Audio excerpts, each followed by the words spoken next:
Welcome back दोस्तों। आज की वीडियो में हम एक कॉन्फिडेंशियल मुद्दे के बारे में बात करने वाले हैं, जो है इसराइल, अमेरिका और ईरान कॉन्फ्लिक्ट। इस लड़ाई को होते होते लगभग 14-15 दिन हो गए हैं। फिर भी हम एक चीज पे उतर नहीं पा रहे हैं कि आखिर इस लड़ाई को जीत कौन रहा है। इस लड़ाई को लेकर लोग दो गुटों में बंट चुके हैं कि अमेरिका जीत रहा है, क्योंकि उन्होंने उनके सुप्रीम लीडर अयातुल्ला खामेनेई को मार दिया है। पर ईरान की जीत कुछ और है और इसमें इजराइल जो है उसकी एक जीत कुछ और है। तो तीनों अपने एक अलग मुद्दे के लिए लड़ रहे हैं। तो आज की वीडियो हम इसी चीज के ऊपर बात करने वाले हैं कि आखिर किसकी जीत किस मुद्दे को लेकर होगी, कौन अपने किस मुद्दे को लेकर जीतना चाहता है। ठीक, तो वीडियो के अंत तक बने रहिएगा ताकि आप इस कंफ्यूजन से बिल्कुल दूर हो सके कि तीनों किस मुद्दे को लेकर लड़ रहे हैं। तीनों एक डिफरेंट मुद्दे को लेकर लड़ रहे हैं। मैं आपको बता दूं, तीनों की सोच अलग है, तीनों के मायने अलग हैं, जीत के मायने, तीनों की भूमिका अलग है।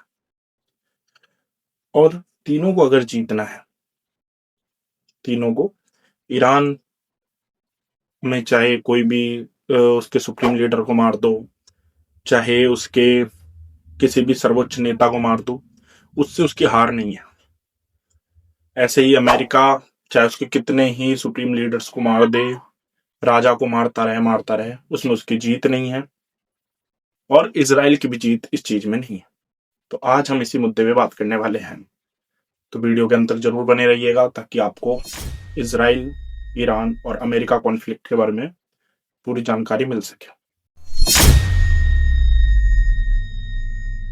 दोस्तों, सबसे पहले हम बात करते हैं इजराइल की, कि आखिर इजराइल क्यों ईरान के साथ युद्ध की भूमिका में लिप्त है और क्यों ईरान को वो युद्ध में घसीट रहा है और क्यों इनके बीच कॉन्फ्लिक्ट हो रहा है।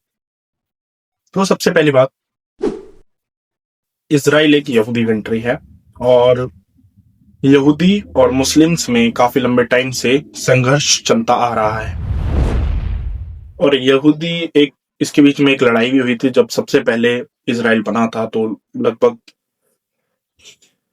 5 से 7 देशों की सेनाओं ने इजराइल पे हमला कर दिया था, पर इजराइल ने उस समय सबको हरा दिया था, बनते के साथ ही इजराइल ने हरा दिया। तो ये तो क्लियर है कि इजराइल एक पावरफुल कंट्री है और इसने इस चीज की प्रामाणिकता तभी दी थी जब वो बना ही था जस्ट।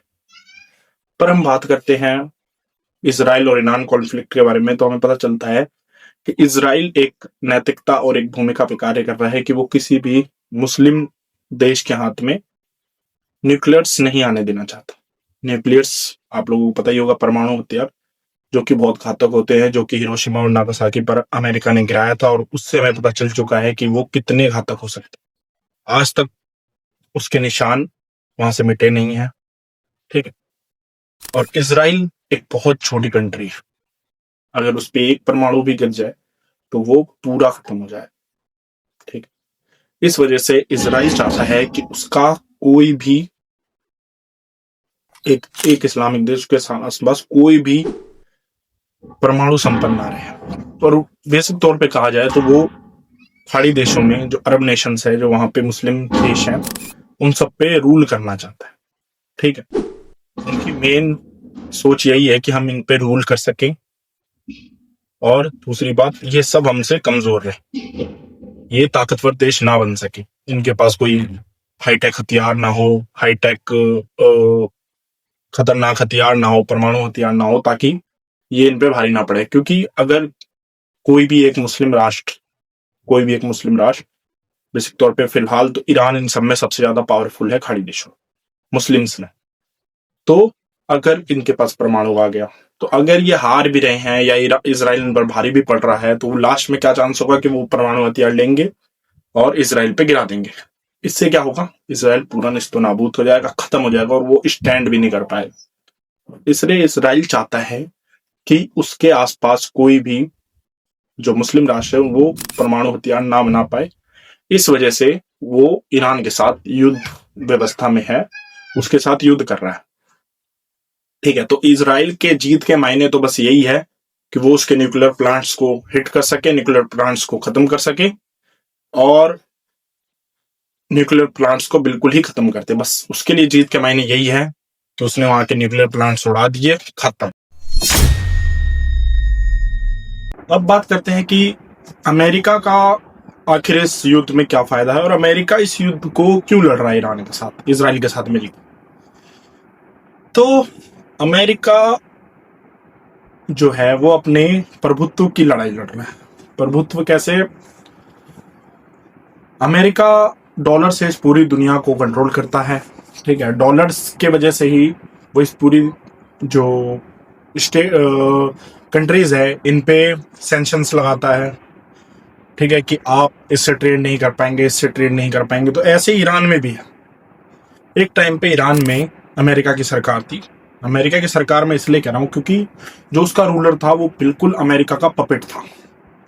वो क्या करता था, जो अमेरिका बोलती थी वही करता था। तो इस वजह से ईरान में उस समय बहुत ज्यादा पश्चिमीकरण हुआ था, इतना ज्यादा कि वहां पे आपको बीचेस पे लड़कियां अंडरवियर्स में नजर आ जाती थी और क्लब्स थे वहां पे, स्पा वगैरह थे, लेट नाइट डिस्को वगैरह थे, सब कुछ थे। तो उस समय ईरान एक इस्लामिक रिपब्लिक नहीं था, बट ईरान अपने प्रभुत्व की लड़ाई लड़ रहा था। प्रभुत्व कैसे? वो अपनी संस्कृति, वो अपने रिलीजियस धर्म के लिए लड़ाई लड़ रहा था। तो उनका एक नेता था खामनेई। खामनेई ने जब वहां पे तख्ता पलट करवाया, जब वहां की जनता विरोध में आई, वहां पे तख्ता पलट हुआ, तो वो एक इस्लामिक रिपब्लिक नेशन बन गया। इसके बाद क्या हुआ, उनकी जो जनता थी वो अमेरिका के बिल्कुल विरुद्ध हो गई और अमेरिका के लिए उनके दिलों में बहुत नफरत आ गई। इसी वजह से एक अमेरिका के एम्बेसी पे आक्रमण भी हुआ था ईरानियन द्वारा, लोकल्स के द्वारा। उन्होंने एम्बेसी को घेर लिया था जो ईरान के अंदर है। तो यही बात थी कि आखिर ईरानियंस जो थे वो अमेरिका के विरुद्ध हो गए। उन्हें अमेरिका किसी भी हालत में नहीं चाहिए था, उन्हें अमेरिका की कोई नीति नहीं चाहिए थी, अमेरिका का डॉलर नहीं चाहिए था। तो अमेरिका के डी डॉलराइजेशन और दूसरा एक अमेरिका के बिल्कुल विरुद्ध हो गए। और अमेरिका ये कभी नहीं चाहता कि उनके डॉलर का डी डॉलराइजेशन हो, क्योंकि अगर कोई एक कंट्री भी डॉलर लेने से मना करेगी तो बाकियों का भी भरोसा उड़ जाएगा। जैसे रुपीज है, हमारा रुपया है, भारतीय रिजर्व बैंक प्रोड्यूस कर रही है, बट अगर हमारे लोकल्स वो पैसा लेना मना कर दे तो हमारी सरकार क्या करेगी, उन पे कानूनी कार्रवाई करेगी, ठीक है, कि आप ये पैसा क्यों नहीं ले रहे। क्योंकि अगर कोई पैसा नहीं लेगा तो लोगों का उस पैसे से विश्वास उड़ जाएगा। ऐसे ही अमेरिका का है। अमेरिका के पास पूरी देश का सोना है जिसके बदले उन्होंने डॉलर्स दिए हैं। अब डॉलर्स को अगर कोई एक कंट्री भी लेने से मना करेगी तो सारे लोग अपने जो डॉलर्स के रिजर्व है वो लेके अमेरिका के पास पहुंच जाएंगे और अमेरिका एकदम से कंगाल हो जाएगा, क्योंकि अमेरिका ने हाई प्रोडक्शंस कर रखे हैं डॉलर के, क्योंकि उसकी डिमांड थी। और जैसे डिमांड गिरेगी तो डॉलर्स वापस जाएंगे, उसे उसके रिजर्व्स वापस देने पड़ेंगे और अमेरिका लगभग खत्म हो जाएगा। इसलिए अमेरिका ये कभी नहीं चाहता। इसलिए अमेरिका वहां की रिजीम को चेंज करना चाहता है ईरान की, क्योंकि अगर वो ईरान की रिजीम चेंज कर देता है तो अब जो नया लीडर बनाना चाहता है वो खामनेई के जगह या उनके रूलर्स की जगह अपना एक पपेट बैठाना चाहता है। उसे लोकतंत्र, डेमोक्रेटिक राज्य बनाना चाहता है, ताकि राष्ट्र बनाना चाहता है, ताकि वहां पे अमेरिका का एक पपेट बैठ सके। दैट्स वाई अमेरिका इस लड़ाई में है और अमेरिका की अभी तक जीत नहीं हुई है, क्योंकि अमेरिका वहां के रिजीम को चेंज नहीं कर पाया। अमेरिका जब तक वहां के रिजीम को चेंज नहीं करवा पाएगा, खामनेई, आयतुल्ला खामनेई की पोजीशंस को चेंज नहीं करवा पाएगा, रूल्स पॉइंट को चेंज नहीं करवा पाएगा, तब तक वो विन डिक्लेयर नहीं कर सकता, उसकी जीत डिक्लेयर नहीं होगी। क्योंकि उसकी लड़ाई वहां के रिजीम से थी, वहां के नियमों से थी, जो अमेरिका के विरुद्ध लिए जा रहे थे, कानूनों से थी। उसको वो अभी तक चेंज नहीं करवा पाया है, इसलिए वो अभी तक जीत में नहीं है। अब बात करते हैं ईरान की। ईरान कब ये डिक्लेयर करेगा कि वो जीता है? इसके पीछे ईरान का एक प्रमुख उद्देश्य बस यही है।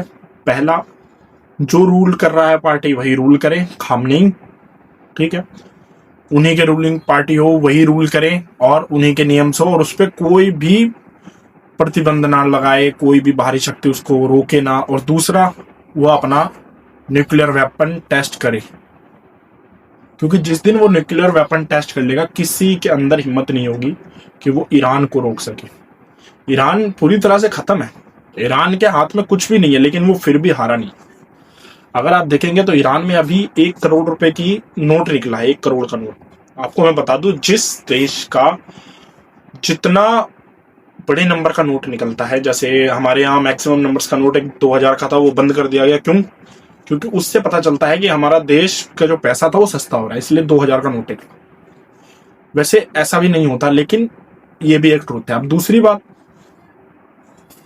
ईरान ने निकाला 1 करोड़ का नोट, और उस 1 करोड़ के नोट में एक बंदा 3 टाइम खाना नहीं खा सकता। तो आप समझ सकते हो कि वहां की अर्थव्यवस्था, इकोनॉमी किस हद तक डाउन जा चुकी है। वहां पे लोगों का रहना मुश्किल हो गया है, लोग सरवाइव कर रहे हैं बस।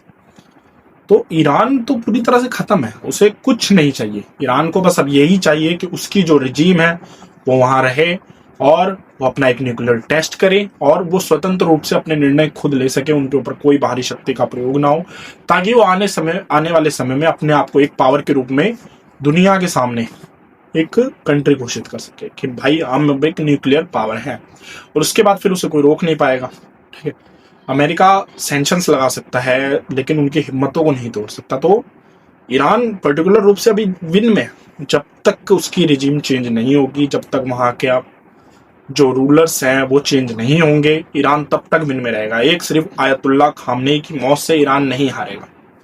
अब दूसरे बन गए उनके, आयतुल्ला खामनेई का बेटा बन गया, तो ऐसा ही है। वो मर जाएगा, उसके बाद कोई तीसरा आ जाएगा, वो मर जाएगा, उसके बाद चौथा आएगा। क्योंकि ईरान के जो खामनेई लीडर्स थे, उन्हें पता था कि वो मरेंगे, तो उन्होंने अपने मरने से पहले ही एक ऐसी व्यवस्था तैयार कर दी थी कि अगर हम मर भी जाएं तो लड़ाई ना रुके।